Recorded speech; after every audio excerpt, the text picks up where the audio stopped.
When you're working with hyperlinks in your project, sometimes there are many links on a single topic, and it would be nice to be able to get an overview of all of those links, where they go to, where the links came from, for example. There is such a view. It's called the link view. We're going to take a look at it now, working with our How to Use LDC Flash project here.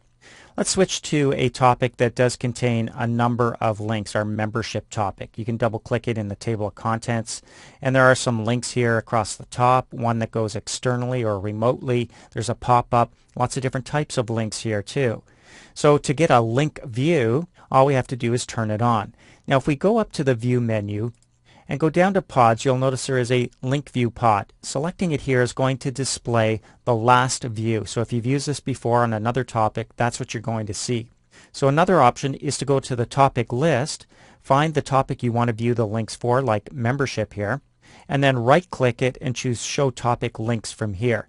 It's the same thing. It turns on the link view. So this is an actual pod that's been turned on.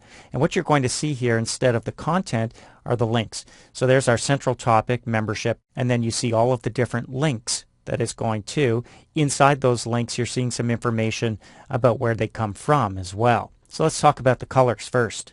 We do see some blue lines. Anytime you see blue lines going off to a link, this is what we call a normal link. So a standard link that goes to, in this case, a number of other topics, for example. How do we know that? Look at the blue question marks. Those are local topics. So local links will appear with the blue question mark. If there's a remote link, an outside URL like lynda.com, for example, the icon looks a little bit different.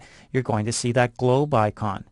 And as we scroll down, we see another normal one here, but it's got a green line, and the green line represents a pop-up link. So in this case, we're linking to something called the cancellation policy. We see that here, but the green link indicates it's going to open up in its own pop-up window. There are some other colors you might see that you need to know about. For example, when you see red lines, they represent broken links, something we're going to talk about in the next lesson.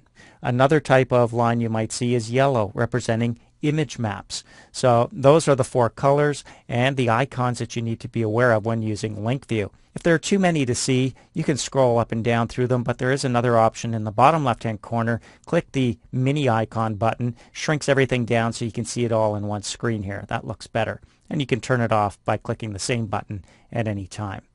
When you're done with the link view, just click the close button on the tab and it closes up the pod, and you return to the last topic you were working on here in RoboHelp.